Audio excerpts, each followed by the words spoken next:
Good morning, family.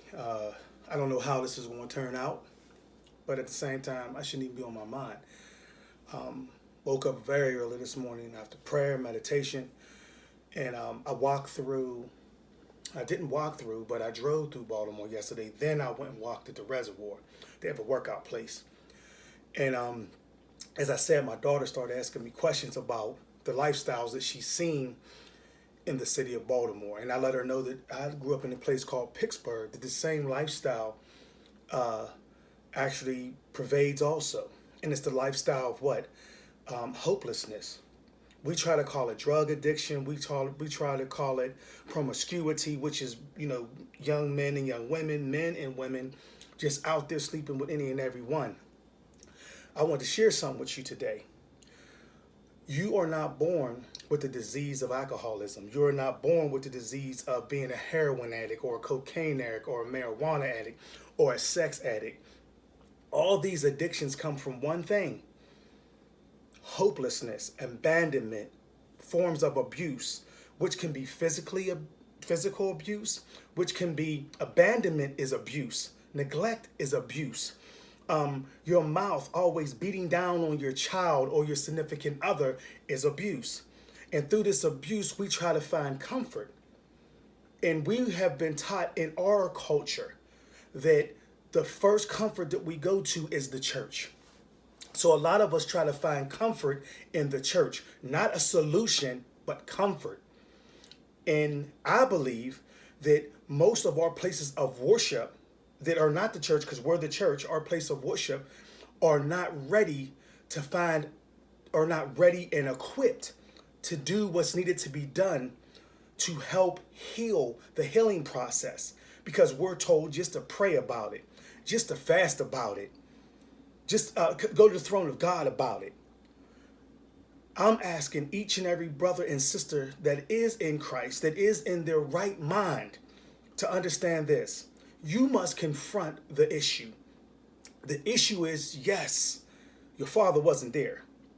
Yes, your mother could have been a better mother. Yes, you shouldn't have got beat like that. Yes, your mother or your father shouldn't have talked to you like that. Shouldn't have said those words that destroyed you. Or every time you did something, you could do a little better. Those type of words too. You know, you do your best, and that parent says you could have did a little better. I expect more of you. Instead of saying, let's work on the problem. If you're struggling with math, let's work on the problem. If you're struggling with reading, let's work on the problem. You have to sit down with your child. You have to sit down with your significant other and communicate. And if you look around our culture, communication is terrible. We run to music, we'll run to drugs, alcohol, sex, gossip, internet, all sorts of social media to try to what? Numb the pain. And that's what you find when you walk through up and down North Avenue, President Street, and different places in Baltimore. You find people trying to numb the pain. When you walk through Frankstown in Pittsburgh, Pennsylvania, they're numbing the pain. I don't know a bunch of places in Philly, but every city has a place where you can call on a dime and says, man, it ain't nothing but drugs and alcohol or strip clubs or any type of place that help you escape to numb the pain. So a lot of us are going through a numbing process without healing. And I'm asking each and every one in the sound of my voice that the numbing process only can last so long before it truly becomes detrimental to your life. That's why we see suicide on the rise throughout our culture. That's why drug addiction is on the rise throughout our culture. That's why pregnancy is on the rise throughout our culture. Because we do not understand, to solve the solution, we must communicate and educate. And I guarantee you that the majority of people you see up and down the places that you consider the hood or the ghetto that are running back and forth to cars getting drugs, or running back and forth to cars to sell their body, or trying to numb a pain that cannot be numbed with sex, can't be numbed with alcohol, it can't be solved. That's why you keep running back to the numbing process. Now they got what? different types of pills that you can take, the antidepressants, to numb the reality that you are afraid to face. Now they're going to give you weed so you can numb the reality of you waking up every day in a depressive state, not understanding that depression can be fought. Depression can be dealt with once you accept reality for what it is. Now, I'm not telling people to get off meds, because some people truly are schizophrenic, or they have what they call a dual diagnostic disorders, which is a drug and alcohol, and they're trying to fight and get up off them things. But let me express something to you. At the beginning of it all, the majority of people you see, the majority, and people get mad at me all they want, that you see sex just, that don't matter. I got a different boo every 2 weeks, a different boo every week. Drugs, alcohol, sex channels, club. They're numbing the process. One, they can't be alone with themselves because they have to think too much. And don't tell me I don't know what I'm talking about, because I had to learn it. I never forget that someone told me when I was going through the rough time of my life, Jonathan, you have to learn to sit still and listen to yourself. Sit still and hear your pain. Sit still and find out what's going on with you. All my life, I've never been by myself. I've always helped my mom with my brothers and sisters. Even when I was in the darkest place of my life, I always helped people. I stayed around them. I was a superhero. I got you. What you need. But I never understood the power that each of us can obtain through sitting down and being by ourselves. I'm almost 50 years old. I've never lived by myself. Even when I lived by myself, I had someone over all the time. I always had someone in my space. I never enjoyed me with me. So when we see these drug and alcohol exploding on the scene, pill popping, exploding on the scene, a lot of us are dealing with some critical issues that we really don't want to deal with. So the easiest way to do is get $5 and go get a pill, get whatever it costs to get some marijuana or reefer, or whatever it is to go get some alcohol. And I woke up this morning and I thought about it. We have to stop letting the culture that we live in say that you were born this way. Some people, yes, they have different traits to be addictive traits. But why can't we be addicted to math? Why can't we be addicted to science? Why can't we be addicted to trying to better our lives? No, but when it comes to something derogatory or negative, the culture says, yep, you're allowed to be addicted to it. Stop letting other people outside of who you are tell you what you can be addicted to, and find out why, and accept and embrace the abandonment issues that you might have to face in your life. The neglect. Come on, abandonment and neglect are two different things. You can have a person live with you and still be neglecting you. Abandonment means just totally gone. So let's deal with the words for what they are. Deal with the abuse, the verbal abuse, the physical abuse, and put yourself around those who understand what you're going through. Because you're going to need help through this thing. It's going to be a struggle. Because I almost lost my mind not dealing with it.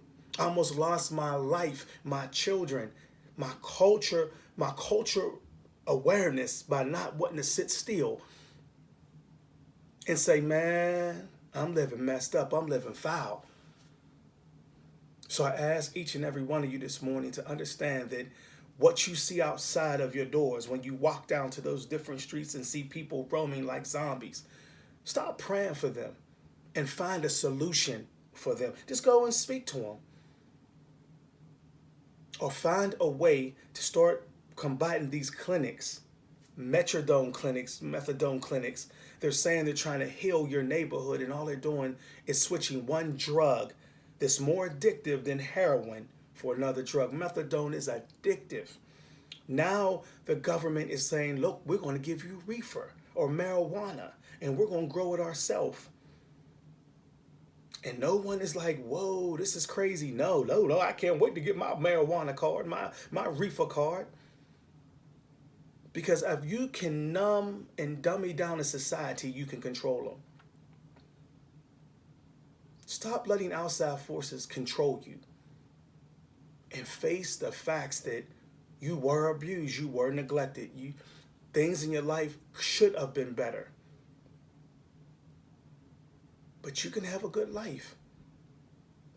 I know it's just in my heart. I came from Baltimore yesterday, and it just, oh my goodness, it punched me in the heart to see so many young people addicted to just, I don't know what's out there, but they was roaming them streets like zombies. And I ask for you to free yourself and understand that there is a greater and more powerful choice that you can make to have a terrific life. And you're talking to a man that was addicted to alcohol, smoked weed when I was, 12, 13. I was smoking weed. I was drinking at 9. And I don't mean no beer. I mean Johnny Walker, Night Train, Taylor Port. And one day I said, why? Because I was trying to numb the pain. I did not like my situation at the time. And it helped me escape to make me feel better. Something I had to put in me had to make me feel better, instead of me loving what was in me to make me feel better. And there's a huge difference. Ain't nothing wrong with having a boo that love you to death, but ain't nothing like loving yourself. Critical and cognitive thinking is important to getting out of this rut that we see so many in our culture in. And I ask God, I ask the mighty Yahweh to get us out of this thing that is killing us, which is escapism. Face reality. Life is rough, but it's rougher when you're not living it. If you are on anything that's not helping you face life on life's terms, that are keeping you in a dream world, one day you're going to have to wake up. One day you're going to have to face the facts. And I just hope that it's not too late. I hope that you really understand you need the right people around you. I hope that you are preparing yourself to face life on life's terms. And understand that whatever was in your past is the past. And you can start a new day right now. Not tomorrow, but right now, this minute, can start your new 24 hours. Who tells you when 24 hours start? Who tells you when your week starts? Your new week can be now. It don't got to be a Monday morning to start your week. Your week can start on a Wednesday. Your new year can start right now to be a productive and loving person of who? Yourself. You are not in checkmate. Big brother John just wants you to know that I'm just trying to be transparent and open, and I'm trying to get me to be so transparent that you can feel me through this camera. I don't have a mega church. I don't have a mega ministry, but I have some mega information. I have some mega love for you. In the name of Yahshua HaMashiach, that we serve a creator that is not schizophrenic or double-minded, but is here to bless and love us. I want you to have a wonderful day. In the name of Yahshua HaMashiach, the living word that came on this earth to tabernacle around us, to walk around, to show us what Yahweh wanted to say to us in the first place. Thank you, Almighty Creator, through the blood of Yahshua HaMashiach and his authority that taught us all how to live. Study that book as much as you can, because if you want freedom, you need the Constitution, right? What is the Bible? The Constitution for a nation of people that are willing to become submissive under Yahweh. Read that Constitution. Powerful thing. And it will get you where you need to get. You have a blessed day. I got to get up and cook some breakfast for my daughter. I've been up all morning since 4:30. And it's probably about 8. But I just couldn't sit still without blessing you. Because by blessing you, I'm truly blessing me. My grandmother, Bonnie Lee, once taught me one thing. How do you know that you are blessed and you're not blessing anyone? Become a blessing. Then you know you're blessed.